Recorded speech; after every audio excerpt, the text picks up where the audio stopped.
The information provided in this video is for educational and entertainment purposes only. Automotive repair involves working with heavy machinery, high-pressure systems, flammable fluids, and electrical components that can cause serious injury or death if handled improperly. This content does not constitute professional mechanical advice or a formal certification. Every vehicle is different, and manufacturer-specific guidelines should always be consulted. Viewers are strongly encouraged to conduct their own due diligence, consult their vehicle's service manual, and seek the assistance of a certified professional mechanic for any task beyond their skill level. The creators of this content are not liable for any damages, injuries, or losses resulting from the application of the information presented herein. Always prioritize safety, use the correct equipment, and never work on a vehicle that is not properly secured. The average American driver will spend nearly $10,000 on vehicle ownership every single year, but a staggering portion of that money is not spent on fuel or insurance. It is spent on the hidden tax of mechanical ignorance. Right now, there is a high probability that your vehicle is harboring a minor issue that, if left unaddressed, will escalate into a catastrophic mechanical failure costing more than the car's actual trade-in value. We are living in an era where vehicles are more technologically advanced than the Apollo 11 moon lander. Yet the fundamental physics of internal combustion and chassis management remain the same. Most people are terrified to pop the hood because they see a maze of plastic covers and wires. But the reality is that the automotive industry relies on your fear to maintain its profit margins. If you do not understand the 5 foundational pillars of auto repair, you are essentially handing an open checkbook to every service center you visit. This is not about changing an engine in your driveway. This is about mechanical literacy. In this masterclass, we are going to bridge the gap between being a passive passenger and an active owner. By the end of this session, you will understand the critical systems that keep your vehicle on the road, and more importantly, how to identify when a shop is trying to sell you a solution for a problem that doesn't exist. This is the definitive guide to taking back control of your mobility. The first thing you must learn before you ever touch a wrench is the physics of safety and the hierarchy of the shop environment. This is the most overlooked aspect of automotive education, and it is where the highest stakes reside. You are dealing with a machine that weighs between 3,000 and 6,000 pounds. Historical trends in shop accidents show that the majority of injuries occur not during complex engine teardowns, but during the simple act of lifting the vehicle. If you do not understand the difference between a floor jack and a jack stand, you are making a gamble with your life. A floor jack is a hydraulic tool designed for movement, not for static support. Hydraulics can and do fail. O-rings perish, valves leak, and pressure can drop in an instant. The first lesson is the rule of 3. The vehicle must be lifted by a jack, supported by rated jack stands on a level concrete surface, and the wheels remaining on the ground must be chalked.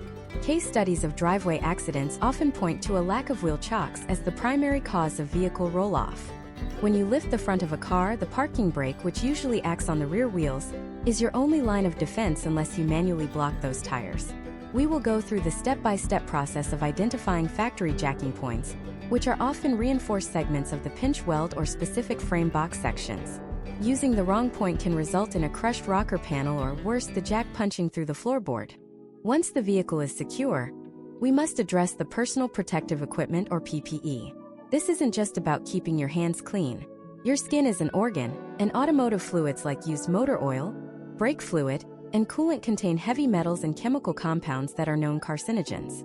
Historical data from long-term mechanical professionals shows a high correlation between skin exposure to used lubricants and chronic health issues. We use nitrile gloves not just for grip, but as a chemical barrier. Furthermore, eye protection is non-negotiable. When you are under a car, gravity is your enemy. Rust flakes, road salt, and pressurized fluids are constantly looking for a way into your eyes. A single drop of brake fluid can cause permanent corneal damage. This first pillar of our lesson establishes the mindset of a professional. We do not start the work until the environment is controlled. This includes lighting. You cannot fix what you cannot see. We will discuss the importance of high-lumen LED work lights and why shadows are the primary hiding place for hairline cracks in belts and slow-forming leaks in cooling lines.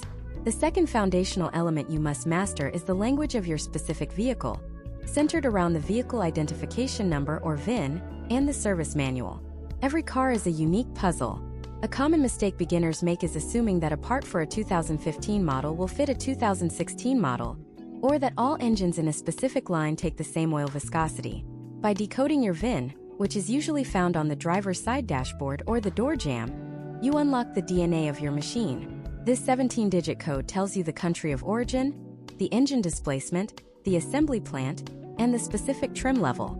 In this deep dive, we will explore how to use the VIN to find technical service bulletins or TSBs. These are documents issued by manufacturers to dealership technicians explaining common hidden faults that don't quite reach the level of a recall, but are known potential outcomes for your specific build. Knowing your TSBs allows you to walk into a service department with the leverage of data. In addition to the VIN, we must discuss the hierarchy of documentation. Most owners have an owner's manual in the glove box that they have never opened.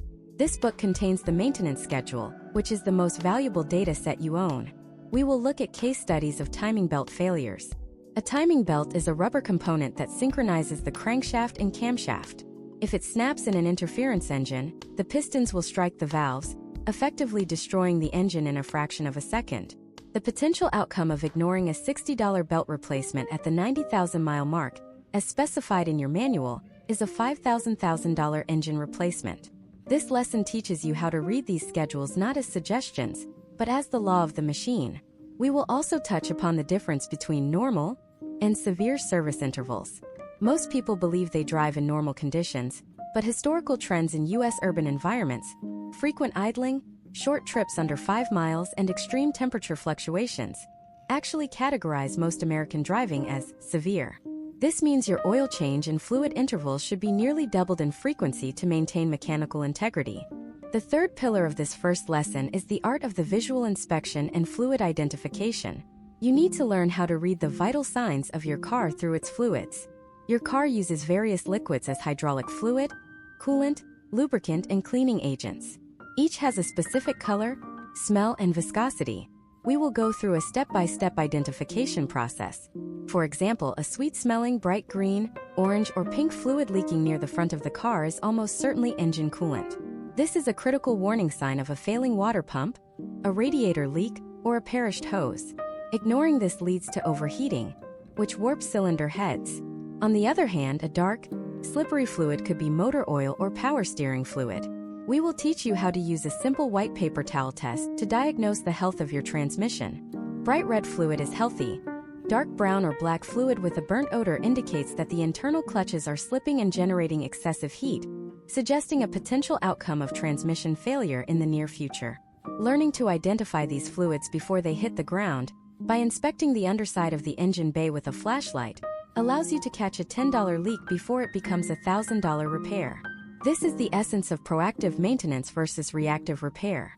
We will conclude this first part of the masterclass by discussing the tool-user relationship. You do not need a $10,000 rolling toolbox to maintain a vehicle, but you do need to understand the mechanical advantage of the tools you use. We will explain the difference between a 6-point socket and a 12-point socket, and why using the wrong one is the fastest way to round off a bolt head and turn a 20-minute job into a 4-hour nightmare. We will also introduce the concept of torque. Every bolt on a car has a specific tightness requirement measured in foot-pounds or Newton-meters. Over-tightening a bolt can stretch the metal beyond its elastic limit, leading to a snap, while under-tightening can lead to vibrations backing the bolt out over time. This introductory lesson sets the stage for everything that follows, ensuring that you have the safety protocols, the data, the identification skills, and the tool logic to move forward into more complex systems. Now that your environment is secured and your documentation is ready, we step into the first of the 5 essential pillars of auto repair: the electrical gateway. Imagine it is January 2026, and a driver named Mark is heading out for a critical career presentation in downtown Chicago. The temperature has plummeted to 5 degrees overnight. Mark hits the push-to-start button on his late-model sedan, and all he hears is a rapid-fire clicking sound. The lights on his dashboard flicker and then go dark. Mark is now a victim of the most common mechanical failure in the United States: a neglected lead-acid battery. To understand auto repair, you must understand that your battery is not just a storage tank. It is a chemical reactor that loses its efficiency as its internal temperature drops. In a masterclass setting, we look at the data. A battery at 32 degrees Fahrenheit loses about 35% of its cranking power, and at 0 degrees, that loss jumps to 60%. Historical trends show that the average battery life in the US is roughly 3 to 5 years. But many drivers find themselves stranded much sooner because they fail to perform a basic visual and voltage inspection. The first step in your lesson is identifying the state of health of this reactor. You will look for white, ashy buildup on the terminals. This is lead sulfate or aluminum sulfate, a byproduct of the chemical reaction that creates high electrical resistance. When resistance is high, your alternator, the component that charges the battery while the engine runs, cannot effectively push current back into the cells. This results in a potential outcome where the battery never reaches a full state of charge, leading to premature plate sulfation and total failure. To fix this, you don't need a professional shop. You need a 10mm wrench, a wire brush, and a mixture of baking soda and water. The step-by-step process involves disconnecting the negative terminal first, always the negative, which is usually black or marked with a minus sign, to break the ground circuit and prevent accidental short-circuiting if your wrench touches the metal frame of the car. Once the terminals are clean, you use a digital multimeter. Set it to 20 volts DC. A healthy battery at rest should read 12.6 volts. If you see 12.2 volts, your battery is only at a 50% charge. This data-driven approach allows you to diagnose a failing battery months before it leaves you stranded like Mark.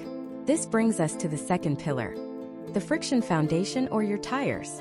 This is the only part of your vehicle designed to actually touch the road.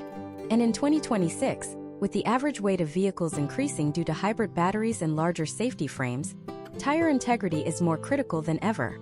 Imagine Sarah, a mother of two, driving a mid-sized SUV through a sudden summer downpour on a Florida interstate. She is traveling at 65 miles per hour when she hits a patch of standing water. Suddenly, she feels the steering wheel go light. The vehicle is no longer steered by her hands. It is floating on a thin film of water. This is hydroplaning. The potential outcome here is a total loss of control, and it is entirely preventable through the mastery of tire geometry and tread depth. In this lesson, you must learn to read the tire sidewall like a professional technician. You will see a series of numbers, but the most important one for safety is the DOT date code. It is a 4-digit number. If the code is 1222, it means the tire was manufactured in the 12th week of 2022.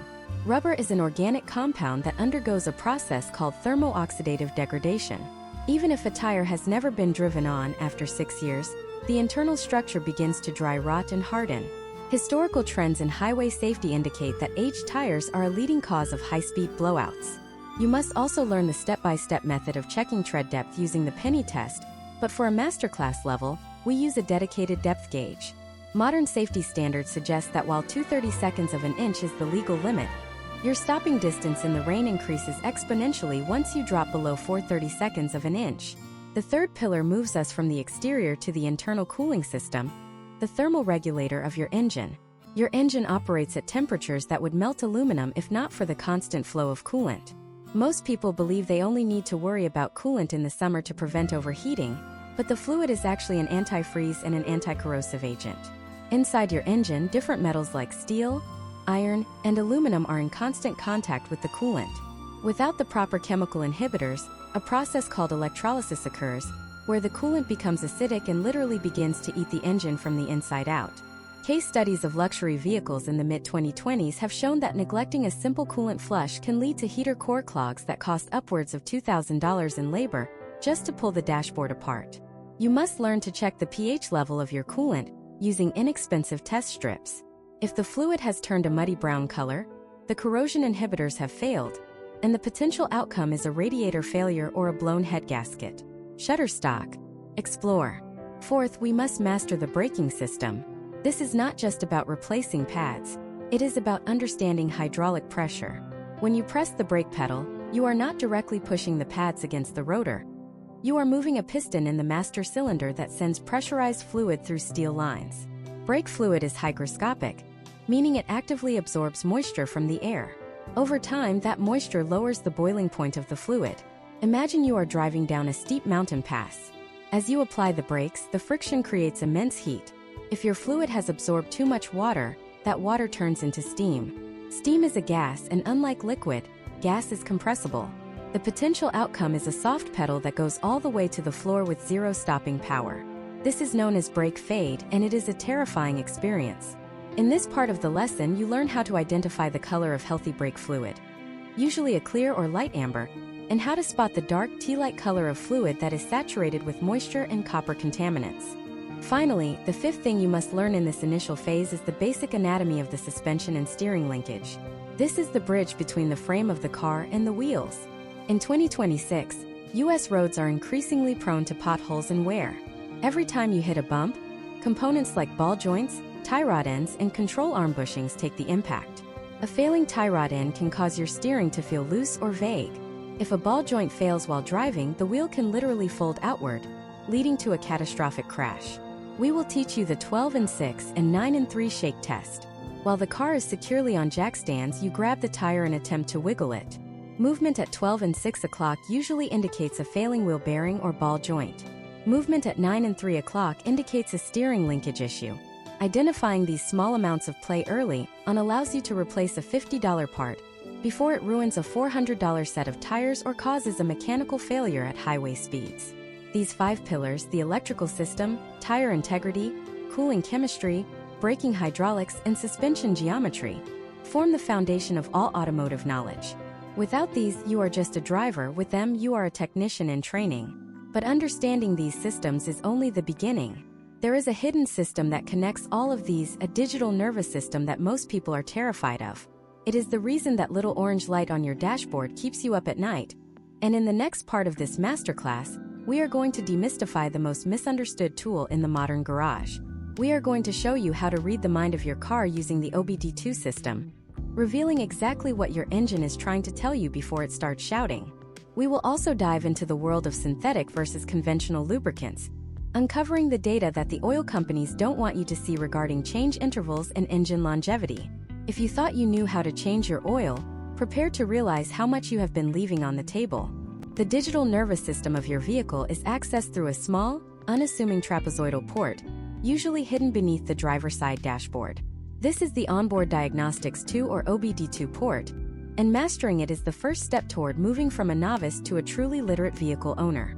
Since 1996, every car sold in the United States has been required to follow this standardized communication protocol, but by 2026, the complexity of the data stream has reached unprecedented levels. Imagine a driver named David in Phoenix, Arizona. His 2022 crossover suddenly displays a glowing orange check engine light while he is cruising on the Loop 101. David feels a slight hesitation in the engine, and his immediate instinct is one of financial dread. In a traditional scenario, David might take the car to a dealership where he would be charged a $150 diagnostic fee just for a technician to plug in a tool. However, David has spent $20 on a Bluetooth OBD2 dongle that interfaces with his smartphone. When David plugs in the device, he pulls a P0303 code. The P stands for powertrain, the 0 indicates a generic SAE code, the 3 indicates the ignition system or a misfire, and the final 03 pinpoints the specific cylinder. Number 3. This is data-driven repair. Instead of guessing, David now knows exactly where the problem lies. But the masterclass level of auto repair is not just reading a code, it is interpreting the freeze frame data. When a code is triggered, the engine control unit or ECU takes a snapshot of exactly what was happening at that millisecond. David sees that the misfire occurred at 3000 RPM, while the engine was at an operating temperature of 210 degrees Fahrenheit. This allows him to rule out a cold start issue. Historical trends suggest that a single-cylinder misfire is often a failing ignition coil or a fouled spark plug. By swapping the ignition coil from cylinder 3 to cylinder 4 and seeing if the code follows the part, turning into a P0304, David can confirm the failure without buying a single unnecessary component.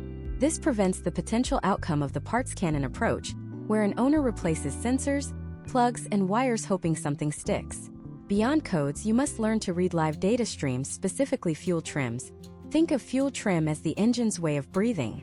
The ideal air-to-fuel ratio for an internal combustion engine is 14.7 parts of air to 1 part of fuel. If your engine has a vacuum leak, it is pulling in unmetered air that the sensors didn't account for. The O2 sensors in the exhaust will detect a lean condition, too much oxygen, and the ECU will compensate by adding more fuel. This shows up as a positive percentage in your short-term fuel trim. If you see a number like plus 20%, your engine is working overtime to compensate for a leak. Case studies of older vehicles often show that a simple $10 rubber vacuum hose that has cracked over time can cause a lean code. Without an OBD2 scanner and the knowledge to read fuel trims, a technician might incorrectly suggest a new fuel pump or a set of expensive fuel injectors. Mastering this digital interface turns the car from a black box of mystery into a transparent machine that tells you its own story. The second half of this deep dive involves the lifeblood of that machine, the lubrication system. In 2026, the debate between synthetic and conventional oil is effectively over, but the misunderstanding of oil chemistry remains high. To understand auto repair, you must understand that oil is not just a lubricant. It is a cooling agent, a cleaning agent, and a hydraulic fluid. Modern engines with variable valve timing or VVT rely on oil pressure to move phasers that adjust the timing of the camshafts. If your oil is dirty or the wrong viscosity, these phasers will stick, leading to poor fuel economy and eventually a check engine light. Let us look at the molecular level. Conventional oil is refined from crude and contains molecules of varying sizes. Under the extreme heat and pressure of a modern turbocharged engine, the smaller molecules evaporate while the larger ones can break down into sludge. Full synthetic oil, however, is engineered. The molecules are uniform in size and far more stable at high temperatures. Historical trends in engine longevity show that vehicles using high-quality synthetic oil can easily exceed 200,000 miles, whereas those using conventional oil with inconsistent change intervals often face significant internal wear by the 100,000-mile mark. In 2026, many manufacturers are moving toward ultra-low viscosity oils like 0W8 or 0W16 to reduce internal friction and meet strict federal fuel economy standards. If you mistakenly put a thicker 10W30 oil into an engine designed for 0W16, you may think you are providing better protection, but in reality, you are slowing down the oil's ability to reach critical overhead components during a cold start. The potential outcome is accelerated wear on the camshafts and lifters. Step by step, an oil change is the most fundamental ritual of auto repair, but it is often done incorrectly. It begins with the engine being at operating temperature to ensure the oil flows freely and carries suspended contaminants out with it. You must inspect the drain plug gasket, often a crush washer made of aluminum or copper. Reusing a crush washer is a primary cause of slow drips that lead to oil starvation over time. Furthermore, the oil filter is just as important as the oil itself. Inside a high-quality filter is a bypass valve. If the filter becomes clogged with debris, the valve opens to allow unfiltered oil to lubricate the engine, because unfiltered oil is better than no oil at all. Cheap, off-brand filters often have weak bypass springs or lower-quality filtration media that can collapse under high pressure. Consider the case of Elena, a commuter who drives 60 miles a day in stop-and-go traffic. Elena follows a 10,000-mile oil change interval, because that is what her owner's manual says for normal driving. However, because she sits in traffic, her engine is idling for hundreds of hours while her odometer barely moves. This is the definition of severe service. By the time Elena reaches 10,000 miles, her oil has undergone significantly more heat cycles than the manufacturer intended. A masterclass student of auto repair knows to look at the total base number or TBN of their oil through a used oil analysis. This lab test measures the remaining acid-neutralizing additives in the oil. Data from these tests often shows that for severe service drivers, a 5,000-mile interval is the sweet spot for preventing long-term engine sludge. By mastering the OBD2 diagnostic flow and the deep chemistry of lubrication, you have moved beyond the basic nuts and bolts. You are now managing the health of the engine's brain and its circulatory system. You have the tools to prevent the two most common ways that modern cars are sent to the scrap heap: electronic neglect and internal friction. But even a perfectly lubricated engine with zero computer codes can be rendered useless in a matter of minutes if you don't understand the violent pressures of the cooling system and the drivetrain. There is a specific sound an engine makes right before it suffers a terminal failure, a rhythmic ticking that most people ignore until it is too late. In the next part of this masterclass, we are going to dive into the drivetrain and cooling systems. We will explore the terrifying reality of the forbidden milkshake, the mixture of oil and coolant that signals a head gasket failure. And I will show you how to diagnose a failing water pump using nothing more than a simple screwdriver. We are also going to break down the mystery of the transmission, explaining why a simple fluid swap could be the difference between a smooth shift and a $3,000 rebuild. Stay tuned because we are about to get under the car and look at the components that actually turn your engine's power into motion. The cooling system is not just a passive loop of fluid. It is a pressurized environment operating under extreme thermal stress. Imagine a driver named Jason in Austin, Texas. During the record-breaking heat waves of July 2026, Jason is stuck in bumper-to-bumper traffic on I-35.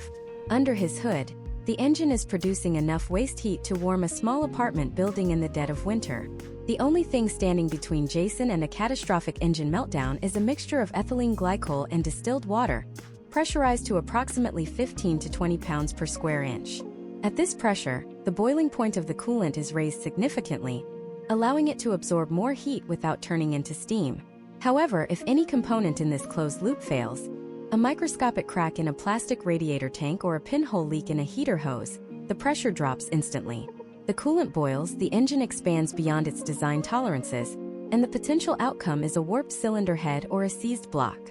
To master auto repair, you must first understand the cooling system's gatekeeper, the thermostat. This is a small, wax-filled valve that remains closed when the engine is cold to help it reach operating temperature quickly. As the engine warms, the wax melts, expanding and forcing the valve open to allow coolant to flow to the radiator. Historical trends in automotive failures show that thermostats are a high-wear item. If a thermostat fails in the closed position, it acts like a dam, trapping scorching coolant inside the engine while the radiator remains cold. Jason's temperature gauge would spike into the red zone within minutes. Conversely, if it fails in the open position, the engine will never reach its optimal operating temperature, leading to poor fuel efficiency and a lack of cabin heat in the winter. A step-by-step diagnostic for this is simple. With the engine warming up, carefully feel the upper radiator hose. It should stay relatively cool for several minutes, and then suddenly become hot as the thermostat opens. If it stays cold while the gauge climbs, your gatekeeper has failed. Then there is the dreaded forbidden milkshake. This is the layman's term for the emulsion of engine oil and coolant. In a healthy engine, these two fluids travel through completely separate passages within the engine block and cylinder head. They are kept apart by the head gasket, a multi-layered steel or composite seal that must withstand thousands of pounds of combustion pressure every second. If the engine overheats even once, the cylinder head can warp, breaking that seal. When coolant enters the oiling system, it creates a light brown, frothy substance that looks like a chocolate milkshake on the underside of the oil fill cap or on the dipstick.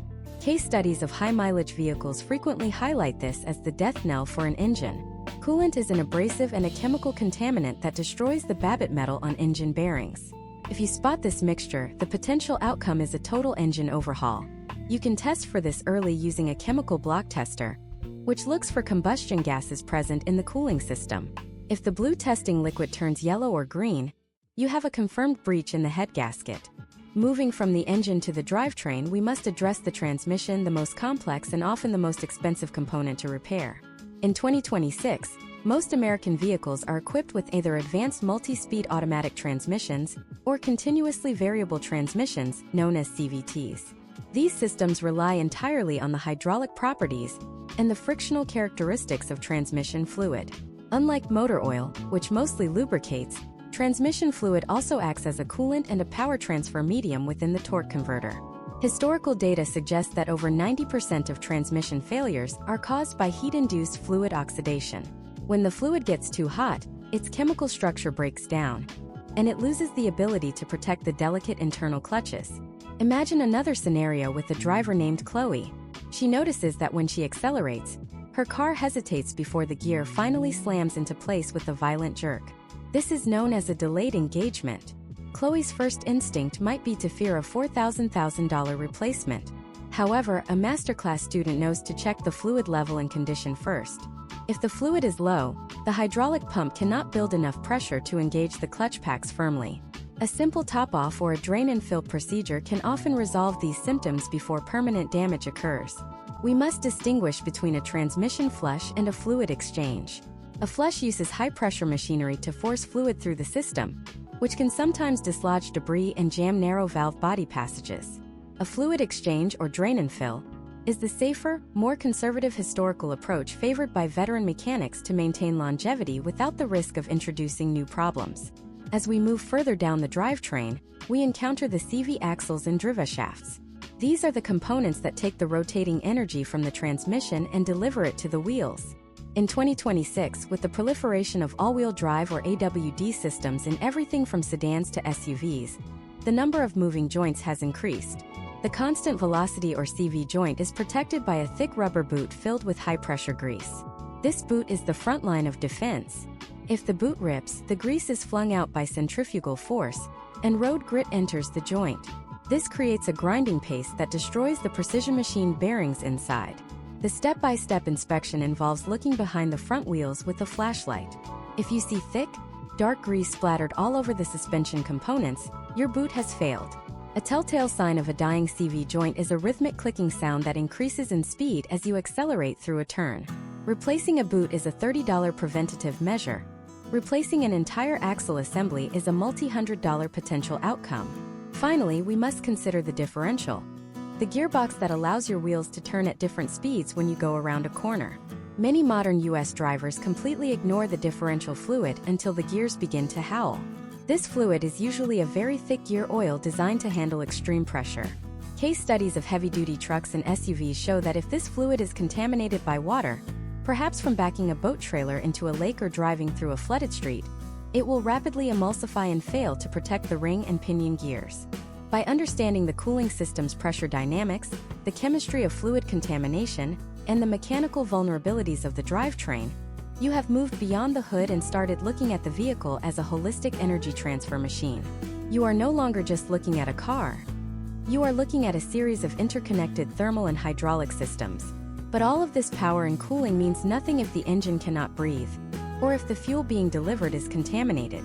There is a silent killer of modern engines that starts at the gas station and ends in a clogged intake manifold. In the next part of this masterclass, we are going to dive deep into the fuel and intake systems.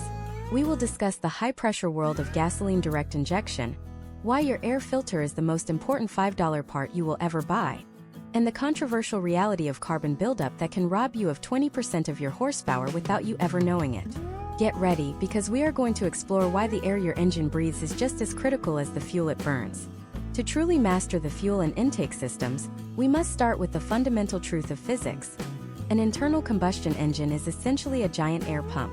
The more efficiently it can pull air in and push exhaust out, the more power it makes and the less fuel it wastes.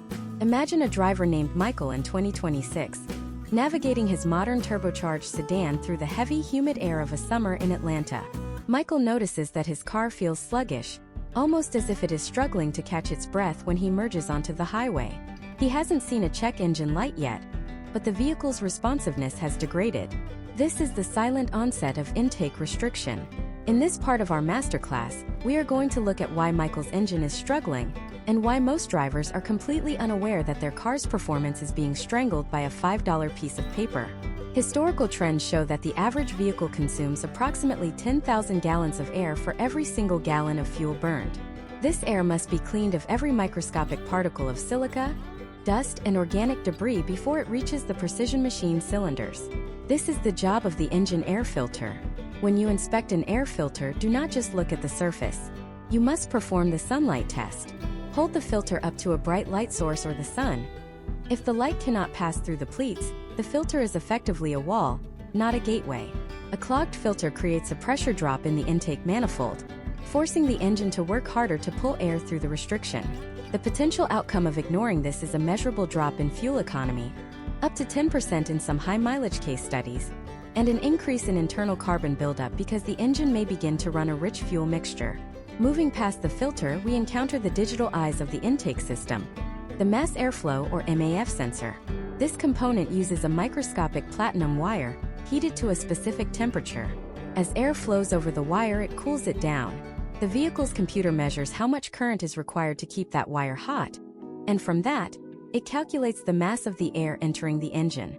In our 2026 landscape, where environmental pollutants and road salts are prevalent, a single speck of dust or a film of oil on this wire can skew the data sent to the ECU. If the sensor reports less air than is actually entering, the engine will run lean, causing hesitations and potential spark knock. Step-by-step cleaning of a MAF sensor requires a specific non-residue cleaner. Using a standard degreaser will chemically melt the sensor's delicate coating.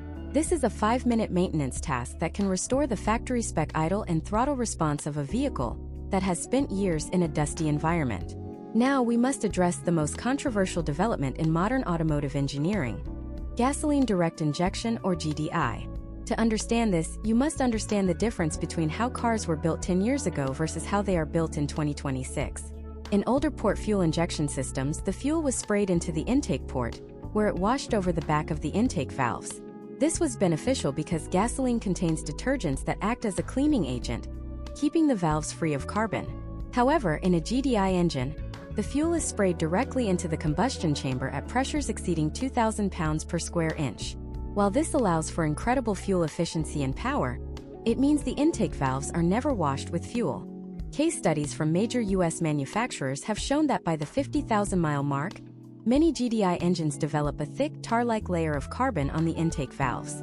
This carbon is a byproduct of the positive crankcase ventilation or PCV system, which vents oil vapors back into the intake to be burned. Without the cleaning spray of gasoline, these vapors bake onto the hot valves. The potential outcome is a restriction of airflow so severe that it causes a permanent loss of 20% of the engine's rated horsepower. You might notice this as a cold start stumble or a rough idle that feels like a misfire. In this lesson, we teach the preventative measure of using a dedicated intake valve cleaner every 10,000 miles.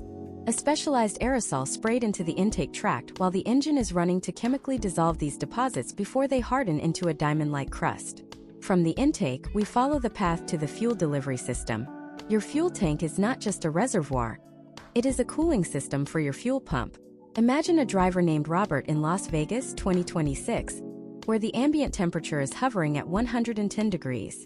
Robert has a habit of waiting until his fuel light comes on before he visits the gas station. In a masterclass of auto repair, we identify this as a critical failure of mechanical empathy. The fuel pump is an electric motor submerged in gasoline.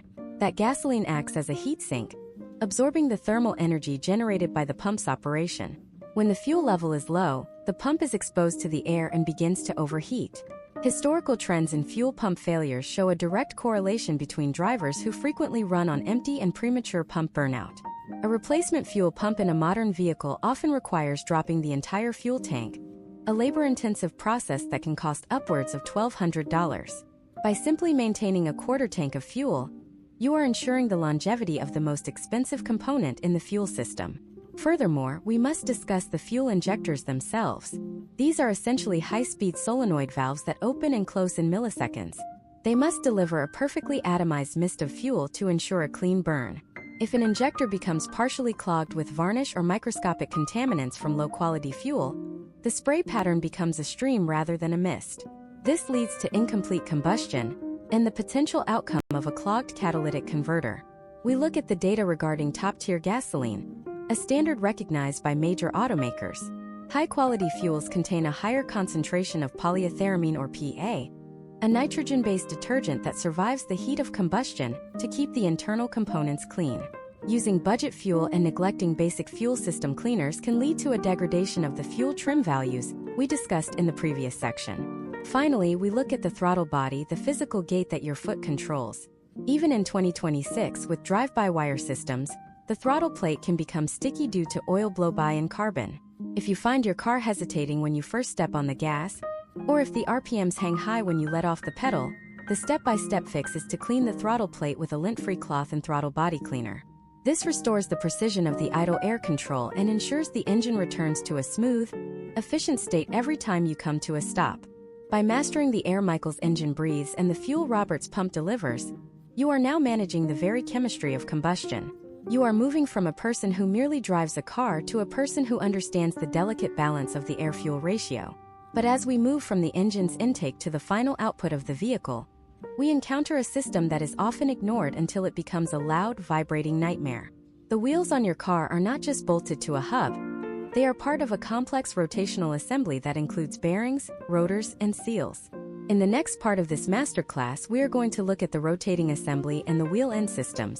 We will explore the physics of wheel bearings, why a simple hum at 50 miles per hour is a warning of a wheel-off event, and the critical importance of torque-to-yield bolts in modern U.S. suspension design. We will also dive into the world of alignment geometry, explaining why a car that pulls to the right is doing more than just annoying you. It is actively destroying its own structural integrity. Stay with me because we are about to look at the components that keep you connected to the road. The connection between your car and the asphalt is facilitated by the rotating assembly, a collection of high-precision components that must endure millions of revolutions under the immense weight of the vehicle. Imagine a driver named James in Denver, Colorado, in the year 2026. James is driving a modern electric SUV, a vehicle that is significantly heavier than its internal combustion predecessors due to the massive battery pack integrated into the chassis. As he cruises down I-25, he begins to notice a low-frequency hum, a sound that resembles a distant propeller plane. This sound doesn't change when he revs the motor, but it does change pitch as his road speed increases. James is experiencing the early stages of wheel bearing failure, a condition that, if ignored, can lead to a wheel-off event where the entire wheel and hub assembly detach from the vehicle at highway speeds. To understand auto repair at a masterclass level, you must understand the physics of the wheel bearing. A wheel bearing is composed of an inner and outer race with a series of steel balls or tapered rollers captured in a cage between them. These bearings are packed with high-pressure grease and sealed against the elements. However, in 2026, the increased weight of modern vehicles combined with the prevalence of larger, heavier wheel and tire packages has put unprecedented stress on these assemblies. Historical trends in automotive service data show that wheel bearing life is increasingly shortened by impacts with potholes or curbs. When a bearing begins to fail, it is usually due to microscopic pitting on the surface of the race, a process called spalling. As the rollers pass over these tiny craters, they create the vibration and noise James is hearing. The diagnostic process for a wheel bearing is a critical skill. You must perform the load test. While driving in a safe, open area, you gently sway the vehicle from side to side. When you turn left, you load the right side bearings. If the noise gets louder when you turn left and quieter when you turn right, the potential outcome is a failing right side bearing. To confirm this in the shop, you use the 12 and 6 shake test we discussed earlier, but you also use a mechanic's stethoscope. With the vehicle securely on jack stands and the wheel spinning, you place the probe on the steering knuckle near the bearing. A healthy bearing will sound like a smooth, quiet whir. A failing one will sound like a gravel crusher.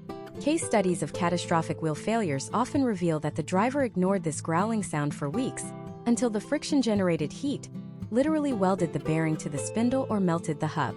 This brings us to the second critical element of the rotating assembly, the science of torque and the modern reality of torque-to-yield or TTY bolts.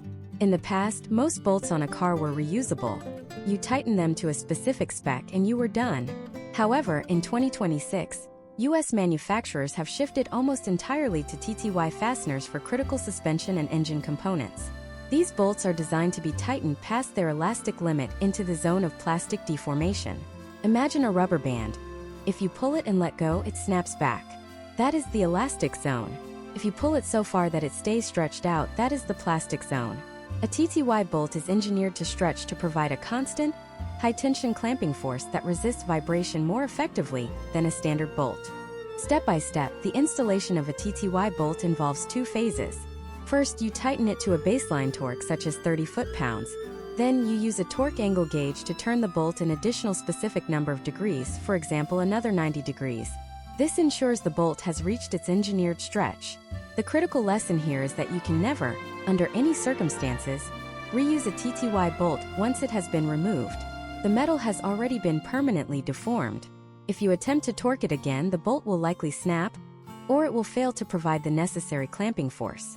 Potential outcomes of reusing a TTY bolt on a wheel hub or a cylinder head include the bolt backing out or snapping under load, leading to immediate mechanical failure. Historical data from forensic mechanical audits shows that a significant percentage of post-repair failures are caused by technicians trying to save $10 by reusing a one-time use fastener. The third pillar of this rotating assembly lesson is alignment geometry. Most people think an alignment is just about making the car go straight, but it is actually about managing 3 distinct angles: toe, camber, and caster. Let us look at toe first. Imagine looking down at your own feet. If you point your toes toward each other, that is toe in. If you point them away, that is toe out. On a vehicle, toe is the most critical angle for tire wear. If the toe is off by just a fraction of a degree, the tires are essentially being dragged sideways down the road rather than rolling straight. This creates a scrub pattern that can destroy a brand new set of tires in less than 5,000 miles. Next is camber, the inward or outward tilt of the top of the wheel when viewed from the front. If the top of the wheel tilts toward the engine, that is negative camber. A small amount of negative camber is often used in performance vehicles to improve grip during high-speed cornering, as the tire flattens out against the pavement as the car leans. However, excessive negative camber, often seen in the stance culture, puts all the vehicle's weight on the inner edge of the tire. The potential outcome is a sudden sidewall failure, because the tire was never designed to carry its full load on such a small contact patch. Finally, there is caster, which is the forward or backward tilt of the steering axis. The best way to visualize caster is to look at the front wheels of a shopping cart. The pivot point is in front of the wheel's contact patch, which causes the wheel to naturally follow the direction of travel and return to center. In your car, positive caster is what makes the steering wheel snap back to the middle after you make a turn and provide stability at high speeds. If your caster is uneven, the car will pull toward the side with the least amount of positive caster. While toe and camber issues destroy tires, caster issues destroy the driving experience and can lead to driver fatigue as you constantly fight the steering wheel to stay in your lane. Case studies from alignment shops across the U.S. indicate that most alignment issues are caused by worn-out rubber bushings or bent suspension arms, resulting from impact. If you try to align a car with worn bushings, the geometry will change the moment the car starts moving and the forces of acceleration are applied. This is why a professional auto repair lesson always begins with a dry park test. While the car is on the ground, one person turns the steering wheel back and forth while another observes the suspension joints for any popping or shifting. By mastering the wheel end systems, you have ensured that the vehicle is not only moving efficiently, but is also structurally stable and safe. You understand that every vibration is a message, every bolt has a limit, and every angle has a purpose. But even a perfectly aligned and lubricated vehicle is essentially a dead weight without the spark of life. There is a silent, invisible force that controls every movement of the modern engine, and it is the most feared topic in the garage. In the next part of this masterclass, we are going to dive into advanced electrical diagnostics and the PCM logic. We will explain why a bad ground wire can mimic a failing transmission, how to use a logic probe to find a short circuit in a harness with 500 wires, and the reality of the CAN bus system, the high-speed data network that allows your car's computers to talk to each other at the speed of light. Get your multimeters ready because we are about to enter the digital heart of the machine. To understand the digital heart of a 2026 vehicle, you must first abandon the idea that electricity flows like water through a pipe. In a modern automotive electrical system, we are dealing with a complex web of signals, resistance, and logic gates that dictate every mechanical action. Imagine a driver named Marcus in Seattle. Marcus owns a sophisticated 2024 hybrid pickup truck.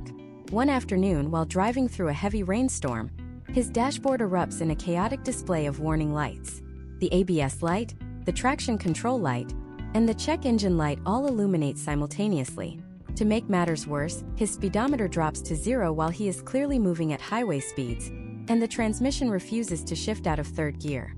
A traditional mechanic might see this as a catastrophic failure of 3 separate systems, potentially recommending thousands of dollars in parts.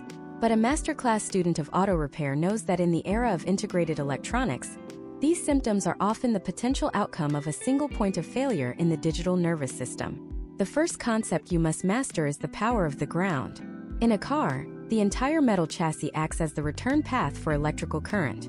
This is known as a negative ground system. Every light bulb, sensor, and actuator has a power wire coming from the fuse box, but most do not have a dedicated return wire going all the way back to the battery. Instead, they are bolted to the frame. Historical trends in automotive diagnostics show that over 60% of unfixable electrical phantoms are actually caused by a single corroded ground strap. Imagine if the main ground cable from the engine block to the chassis becomes frayed or oxidized. Because the engine is mounted on rubber blocks for vibration dampening, it is electrically isolated from the rest of the car. If that ground strap fails, the electricity trying to return from the spark plugs and sensors will look for any path it can find, often traveling back through thin shielded data cables or throttle cables that were never designed to carry high amperage. This creates electrical noise that can scramble the brains of the vehicle's computers. To diagnose this, you must learn the voltage drop test. This is the gold standard of professional diagnostics. Most beginners simply check for continuity with a multimeter, but continuity only tells you if a path exists. It doesn't tell you if the path can handle a load. A single strand of copper wire can show continuity, but it cannot start a car. Step by step, you set your multimeter to the millivolt DC scale.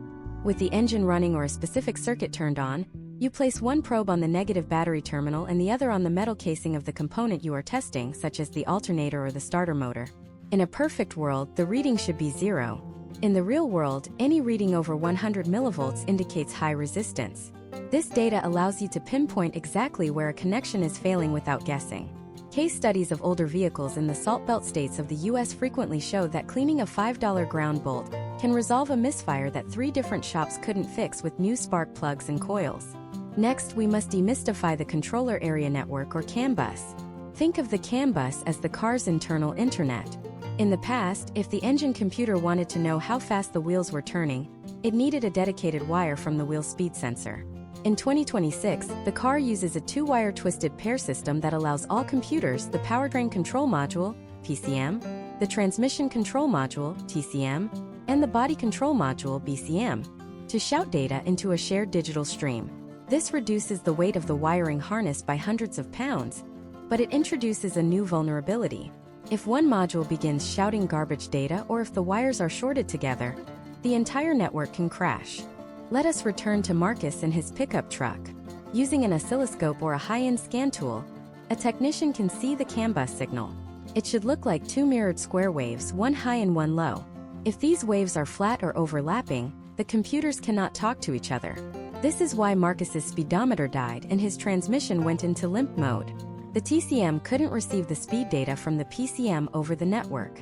In a masterclass scenario, we teach you to check the terminating resistors. Every CAN bus system has 2 60-ohm resistors at either end of the line.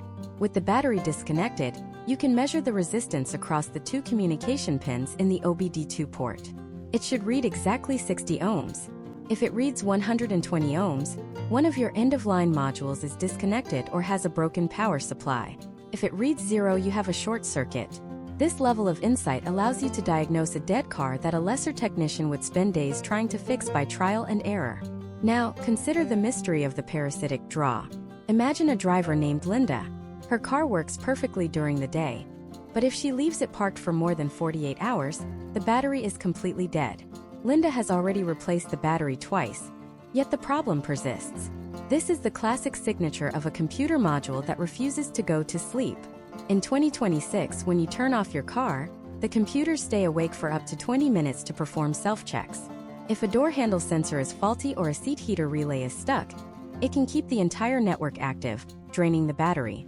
To find this, we use the amp draw test. You connect your multimeter in series with the negative battery terminal and wait for the car to enter sleep mode. A healthy car should draw less than 50 milliamps. If Linda's car is drawing 500 milliamps, something is awake. We then use the voltage drop method across the fuses themselves. By measuring millivolts across the tiny test points on top of each fuse, we can use a conversion chart to see exactly how much current is flowing through that specific circuit without pulling the fuse and accidentally waking up the rest of the car. Finally, we must address the logic of the PCM itself. Modern computers are programmed with adaptive learning. They monitor how you drive and how the engine wears over time, adjusting fuel maps and shift points to compensate. If you replace a critical component like a throttle body or an oxygen sensor and the car still runs poorly, it's often because the PCM is still using the learned values from the old, broken part. You must perform a Keep Alive Memory (KAM) reset. This involves more than just unhooking the battery. In some 2026 vehicles, you must use a scan tool to perform a specific relearn procedure so the computer can find the new 0 point of the component. By mastering these advanced electrical concepts, you are no longer at the mercy of the parts canon. You understand that a car is a conversation between digital modules, and you know how to listen in on that conversation. You can distinguish between a mechanical failure and a signal failure, saving hundreds of hours and thousands of dollars. But even with a perfectly functioning electrical system and a healthy engine, your vehicle can still be a danger to you and others if the force of gravity and friction aren't properly managed. There is one system that is the ultimate fail-safe, the one thing that must work every single time without exception. In the next part of this masterclass, we are going to dive into advanced braking systems and electronic stability control. We will explore the internal valving of an ABS pump, the physics of why certain brake pads shriek, while others are silent, and the terrifying reality of brake line electrolysis that can eat through steel from the inside out. We will also cover the precise procedure for bleeding a modern brake system that requires a bidirectional scan tool to cycle the internal solenoids. Prepare yourself because we are moving into the most critical safety system ever engineered for the road. The braking system of a modern vehicle is the only thing that stands between the massive kinetic energy of a 3-ton machine and a catastrophic collision. To understand this at a masterclass level, we must move beyond the simple concept of friction and into the realm of high-speed hydraulics and electronic decision-making. Imagine a driver named Taylor in 2026, operating a high-performance electric SUV through a sudden blinding snowstorm in the suburbs of Minneapolis. Taylor is traveling at 55 miles per hour when a deer leaps into the road. Taylor slams on the brakes. In a vehicle from 30 years ago, the wheels would have locked, the tires would have lost their lateral grip, and Taylor would have slid helplessly into the ditch. But in 2026, the vehicle's electronic stability control and anti-lock braking system take over, performing thousands of calculations in the time it takes Taylor to blink. The first element we must deconstruct is the anti-lock braking system, or ABS. Most people recognize the vibrating sensation in the pedal as the system pumping the brakes, but the internal physics is far more complex. The ABS is governed by the Hydraulic Control Unit, or HCU. This unit contains a series of high-speed solenoids that can modulate the pressure to each individual wheel independently. When Taylor hits the brakes on the ice, the wheel speed sensors detect that the wheels are decelerating faster than the vehicle's actual ground speed, a state known as a slip ratio. If the slip ratio reaches 100%, the wheel is locked. To prevent this, the HCU enters a three-stage cycle: pressure hold, pressure release, and pressure increase. During the release phase, the solenoid opens a valve to dump hydraulic pressure into an internal accumulator, allowing the wheel to regain its rotation and, consequently, its ability to steer. This happens up to 20 times per second. Historical trends in automotive safety data show that ABS has reduced the potential outcome of multi-vehicle pileups by nearly 35% on wet or icy roads, by allowing drivers to maintain steering control during panic stops. However, the hardware is only as good as the fluid that powers it. We must revisit the topic of brake fluid with a focus on chemical degradation and electrolysis. Brake fluid is glycol-based and hygroscopic, meaning it acts like a sponge for atmospheric moisture. By 2026, many U.S. vehicles use DOT4 or DOT 5.1 fluids, which have higher boiling points but are even more susceptible to moisture absorption than the older DOT3 standard. When moisture enters the system, it doesn't just lower the boiling point, it changes the conductivity of the fluid. This leads to internal electrolysis.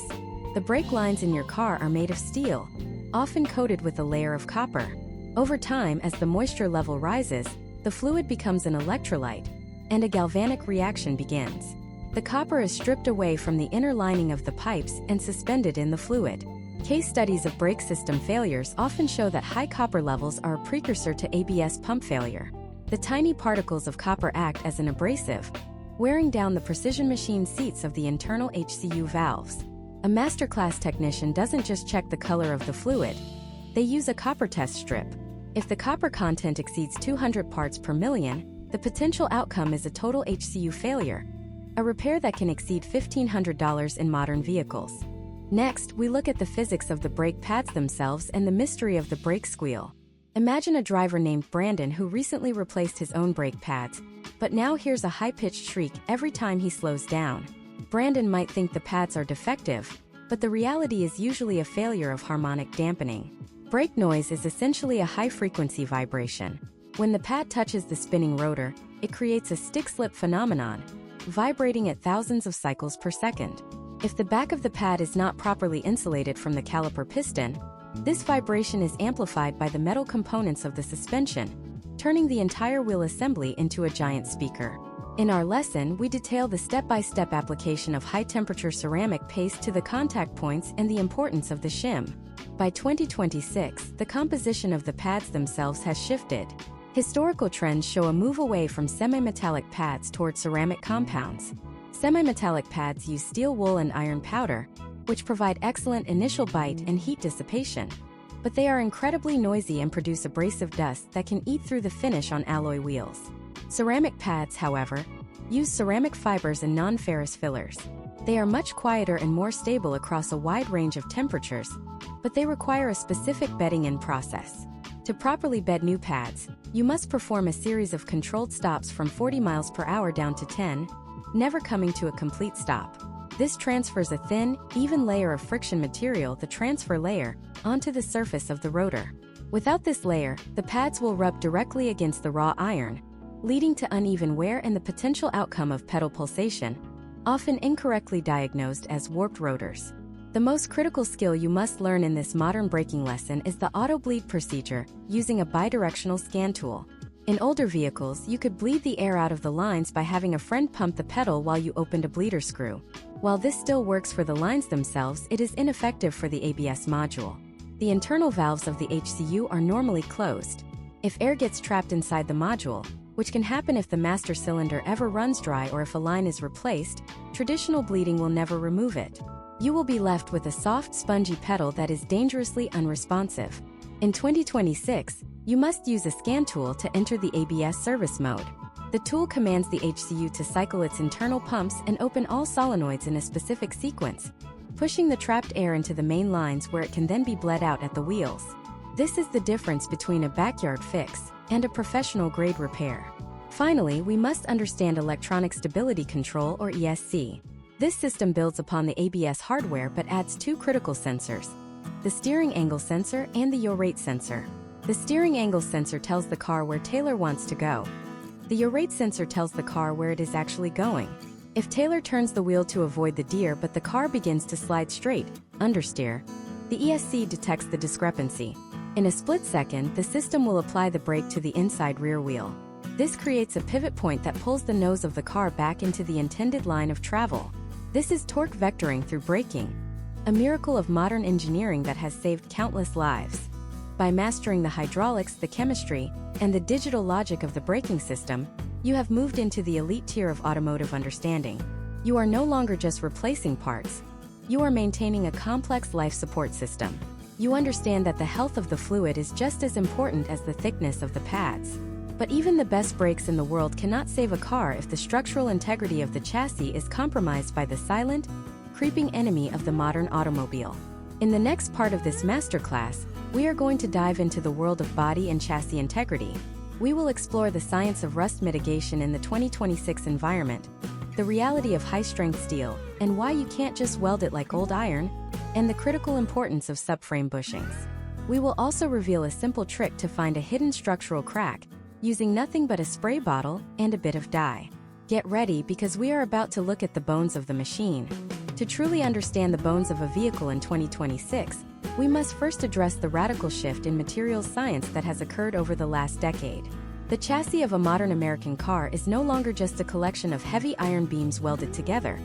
It is a highly engineered, multi-material space frame designed to manage energy during a collision while maintaining extreme rigidity for handling. Imagine a driver named Kevin in Columbus, Ohio.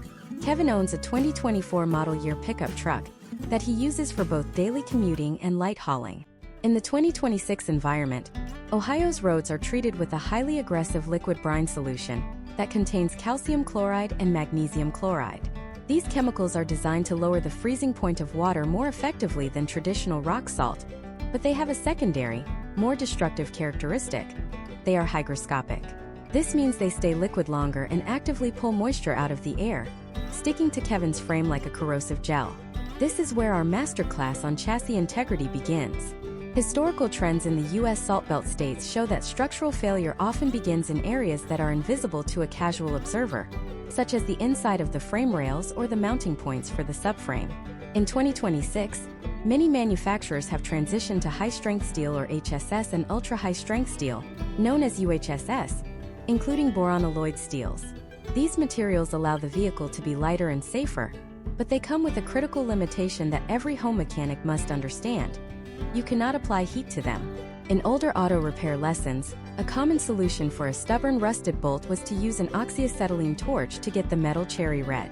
If Kevin tries this on his 2026 truck's boron steel frame, he will permanently alter the molecular grain structure of the metal. Heating UHSS above approximately 1,200 degrees Fahrenheit effectively ruins its tempering. The potential outcome is a frame that looks fine but has the structural integrity of a soda can. In a subsequent minor accident, that specific zone of the frame will not divert energy as intended. It will simply fold, potentially compromising the passenger cabin.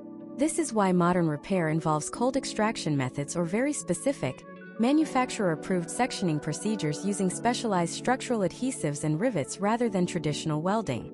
The second pillar of chassis mastery is rust mitigation. We must distinguish between surface rust and structural scale. Surface rust is an oxidation layer that actually provides a small measure of protection for the metal beneath. Structural scale, however, is when the oxidation begins to flake off in layers, significantly thinning the metal. Case studies of frame failures in the Midwest frequently point to the poultice effect. This occurs when road dirt and debris get trapped in a crevice, such as the top of a fuel tank or inside a boxed frame rail, and act as a sponge for that aggressive liquid brine. This creates a localized electrochemical cell that eats through the steel from the inside out. To combat this, you must learn the hierarchy of undercoatings. Historical data suggests that traditional rubberized undercoatings are often a primary cause of frame rot because they eventually crack. Moisture and salt enter those cracks and become trapped between the rubber and the steel, where they can't dry out. The masterclass approach is to use lanolin-based or oil-based penetrants. These products do not dry. They remain active, creeping into every weld and seem to displace moisture. Step by step, you should apply these to the interior of the frame rails using a 360-degree wand. This isn't just about aesthetics. It is about preserving the vehicle's primary safety structure. Moving to the connection points, we must discuss subframe bushings. These are the heavy-duty rubber or hydraulic mounts that isolate the engine and suspension cradle from the main body. In 2026, most vehicles use a hydro-bushing design, which features internal chambers filled with glycol. These bushings are responsible for noise, vibration, and harshness or NVH control. If you notice a clunking sound when you shift from park to drive, or a strange shudder under heavy braking, your subframe bushings may have perished. When the rubber cracks or the fluid leaks out, the subframe is no longer held in precise alignment with the body. This causes a dynamic alignment shift, where the car's toe and camber angles change as you drive, leading to unpredictable handling and accelerated tire wear. Identifying a failed hydrobushing involves looking for dark, oily stains on the rubber itself, evidence that the internal dampening fluid has escaped. Now, let us look at the specific trick mentioned earlier for finding hidden structural cracks. This is a simplified version of a professional technique called dye penetrant inspection or DPI, a form of non-destructive testing used in aerospace. Imagine Kevin is worried about a hairline crack in a cast aluminum control arm, or a critical frame weld after hitting a massive pothole on the I-71. A crack may be too small for the human eye to see, but it is deep enough to cause a failure under load. The step-by-step process is as follows. First, you must clean the suspect area to a surgical level using a non-residue solvent or a dedicated DPI cleaner. Any grease or paint will hide the crack. Second, you apply a high-visibility red penetrant dye. This dye has a very low surface tension, allowing it to move into microscopic crevices through capillary action. You must let it sit or dwell for at least 10 to 15 minutes. Third, you carefully wipe the surface completely clean with a lint-free cloth dampened with cleaner.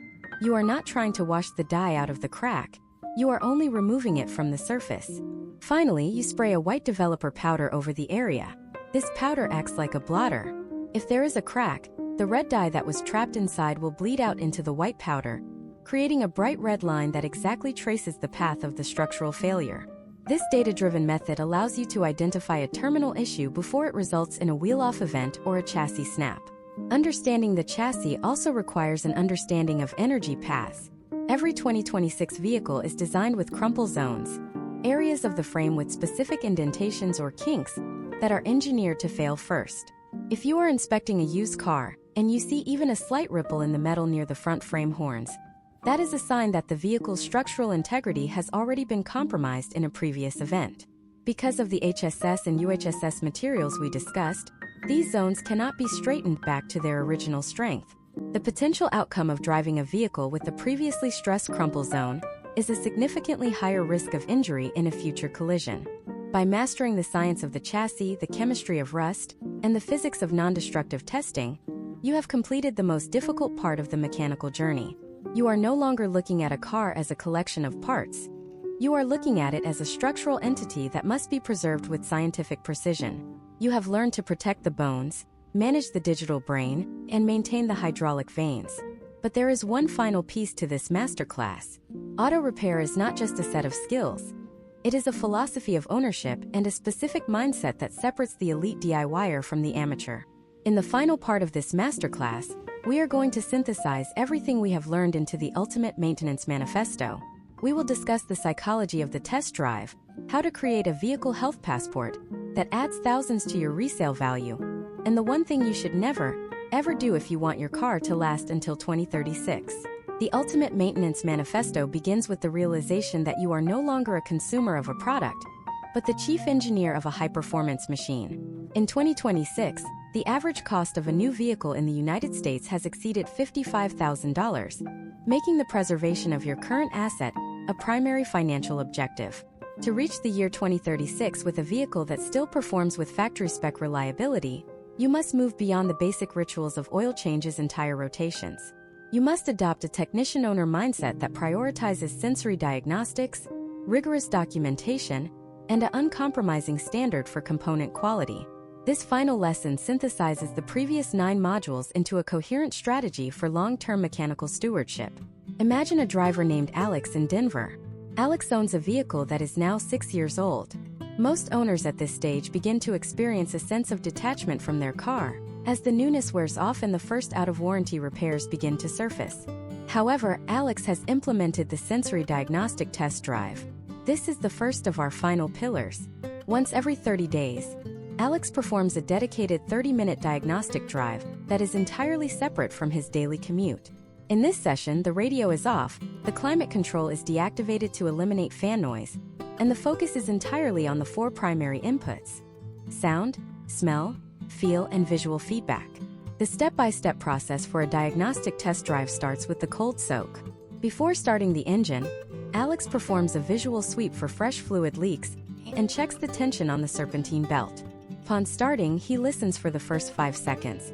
This is the critical window where oil pressure has not yet fully reached the top of the engine. Historical trends in high-mileage engines show that a brief rattle or ticking during this window often indicates a failing anti-drainback valve in the oil filter or the early stages of a timing chain tensioner issue. As the vehicle warms up at a standstill, he observes the idle stability. A fluctuating needle might suggest a vacuum leak or a carbon-fouled throttle body, issues we discussed in earlier modules. Once on the road, the test drive moves through 3 distinct phases. First is the low-speed parking lot maneuver.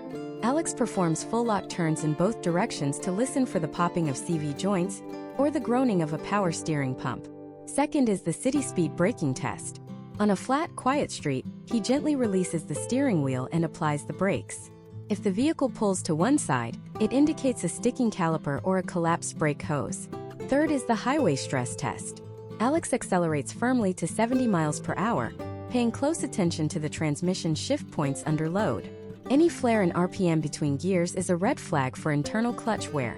He then maintains a steady cruise to feel for high-speed vibrations. A vibration in the steering wheel indicates a front-end balance issue, while a vibration in the seat usually points to a rear tire or a failing drive shaft U-joint. By the time Alex returns home, he has a complete profile of the vehicle's current mechanical health. The second pillar of our manifesto is the vehicle health passport. In the 2026 used car market, documentation is the most powerful lever for value retention. Historical trends indicate that vehicles with a comprehensive service history sell for significantly more than those without, but the health passport goes beyond mere receipts. It is a digital and physical log that includes fluid analysis reports. Case studies from companies like Blackstone Laboratories have shown that a $20 oil analysis can reveal the presence of coolant in the oil or excessive bearing where long before a mechanical failure occurs. To build your health passport, you must categorize your records into 5 sections: powertrain, chassis, electrical, safety, and fluids. Each entry must include the date, the mileage, the specific part number used, and the reason for the service. For example, instead of just writing oil change, Alex writes 5W30 full synthetic with OE filter and crush washer. He also includes a photograph of the old cabin air filter compared to the new one. This level of detail serves 2 purposes. First, it provides a clear timeline for preventative maintenance, ensuring that items like the timing belt or water pump are replaced before they reach their failure threshold. Second, it creates an undeniable record of care that protects the owner during warranty disputes, or when it is time to transition the vehicle to a new owner. This leads us to the critical debate of part quality, OEM versus aftermarket. To reach 2036, you must understand that not all parts are created equal. In the early 2020s, the market was flooded with budget-grade sensors and suspension components that looked identical to the factory parts, but lacked the internal metallurgy and digital logic to survive. For critical systems, specifically oxygen sensors, ignition coils, and cooling system components, you should always prioritize original equipment or OE supplier parts. Aftermarket sensors often have different resistance values that can confuse the CAN bus system we explored in Part 7, leading to phantom check engine lights and poor fuel economy. While a budget sensor might save $40 today, the potential outcome is a $100 diagnostic fee and a second repair 3 months later. In our masterclass, the rule is simple. If the labor to replace the part exceeds 1 hour, never compromise on the quality of the part itself. Now we must address the one thing you should never ever do if you want your car to reach the year 2036. It is perhaps the most overlooked component in the entire vehicle: the cooling system pressure cap. This $10 part is a precision-engineered pressure relief valve. If the cap fails to hold pressure, the coolant will boil at a lower temperature, leading to localized hot spots and potential head gasket failure. If the cap fails in the closed position, the excessive pressure will find the weakest point in your cooling system, usually a plastic radiator tank or a heater core, and cause a catastrophic burst. Historical data from engine rebuild shops shows that a significant portion of overheated engines were caused not by a failed radiator, but by a 3-year-old cap that cost less than a tank of gas. The masterclass rule is to replace your cooling system cap every 3 years as a mandatory preventative measure. As we conclude this 10-part deep dive, we must reflect on the evolution of your relationship with your vehicle. You have moved from a state of mechanical anxiety to a state of mechanical agency. You understand the physics of the braking system, the chemistry of modern lubricants, the digital logic of the OBD2 network, and the structural science of the high-strength steel chassis. You are no longer vulnerable to the information asymmetry that often exists between a shop and a customer. You have the data, the tools, and the mindset to ensure your mobility remains uninterrupted. But the world of automotive technology does not stand still. As we look toward the next decade, the integration of high-voltage battery systems and advanced driver assistance sensors, or ADAS, is changing the landscape once again. While the fundamentals of physics remain constant, the tools required to manage these new systems are evolving. In our next masterclass series, we will move from the foundational pillars into the specialized world of hybrid and electric vehicle architecture. We will explore how to safely de-energize a 600-volt system, the reality of solid-state battery cooling, and how to calibrate the radar sensors that allow your car to see the world around it. Your journey into the heart of the machine has only just begun. The mastery of your vehicle is the mastery of your freedom. Prepare yourself for the next level of automotive literacy.